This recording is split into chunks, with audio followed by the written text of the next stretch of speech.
বুধবারের স্পোর্টস্কোপে আপনাদের সবাইকে স্বাগত। আপনারা সকলে জানেন যে হেডিংলেতে আগামী 20 জুন তারিখে শুরু হচ্ছে ভারত এবং ইংল্যান্ডের মধ্যে প্রথম টেস্ট, এবং দীর্ঘ কয়েক বছর বাদে 11 বছর বাদে ভারত ইংল্যান্ড সফর করছে। এই সফরে যে ট্রফিটি দেওয়া হবে সেই ট্রফিটির নামকরণ কি হবে তাই নিয়ে কিছু সমস্যা রয়েছে। ট্রফিটিতে নতুন নামকরণ করা হয়েছিল সচিন তেন্ডুলকর এবং অ্যান্ডারসন ট্রফি, কিন্তু সচিন তেন্ডুলকরের ইচ্ছায় সম্ভবত পতৌদি ট্রফির পরিবর্তন হচ্ছে না, পতৌদি ট্রফি থাকবে।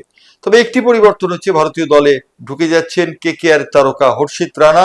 এই হর্ষিত রানা গৌতম গম্ভীরের খুব পরিচিত। হর্ষিত রানা ভারতীয় এই দলের হয়ে ইংল্যান্ড সফর করছিলেন এবং সেই সময় তাকে থেকে যেতে বলা হয়েছে ইংল্যান্ডে, এবং খুব সম্ভবত তিনি ভারতীয় পেস আক্রমণকে শক্তিশালী করতে যোগ দেবেন ভারতীয় ক্রিকেট দলে।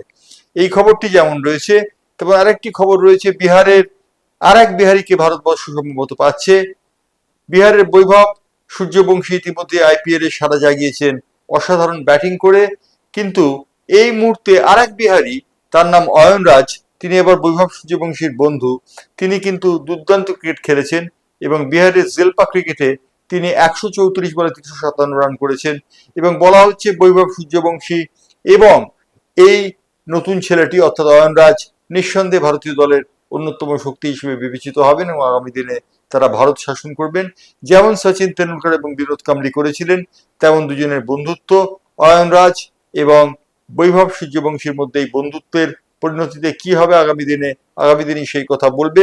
তবে ভারতীয় ক্রিকেট নতুন পদধ্বনি যে শুনতে পাচ্ছে সে বিষয়ে বলে দেবার কোনো অপেক্ষা রাখে না। ভারতীয় ক্রিকেটের খবর এইটা হলো ভারতীয় ক্রিকেটের খবর। এই মুহূর্তে বাংলার ক্রিকেটের একটি খবরের দিকে যাচ্ছি।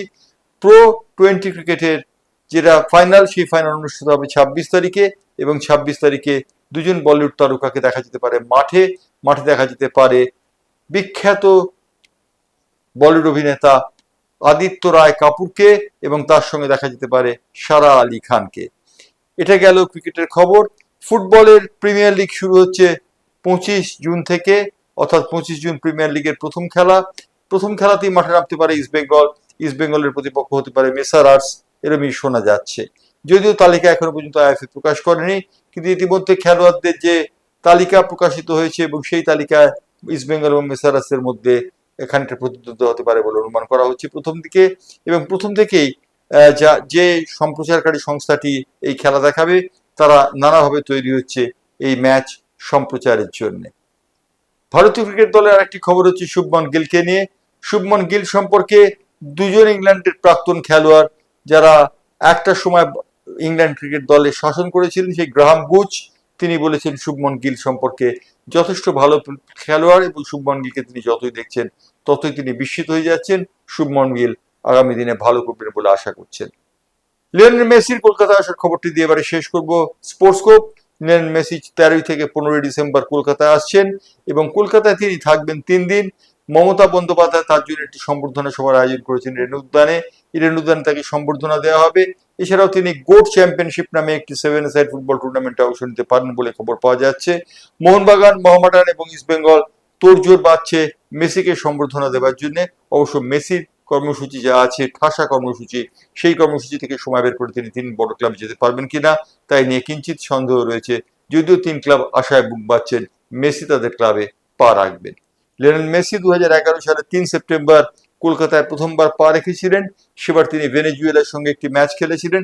আবার তিনি কলকাতায় আসছেন এবং কলকাতার হৃদয় জয় করে নেবেন মেসি। অনেকেই তা মনে করছে, পরন্তু বেলায় মেসিকে দেখার জন্য কলকাতা উন্মুখ হয়ে অপেক্ষা করছে। এই কথা জানিয়ে আজকে স্পোর্টস্কোপ এখানেই শেষ করছি। স্পোর্টস্কোপ নিয়ে আবার কাল ফিরবো।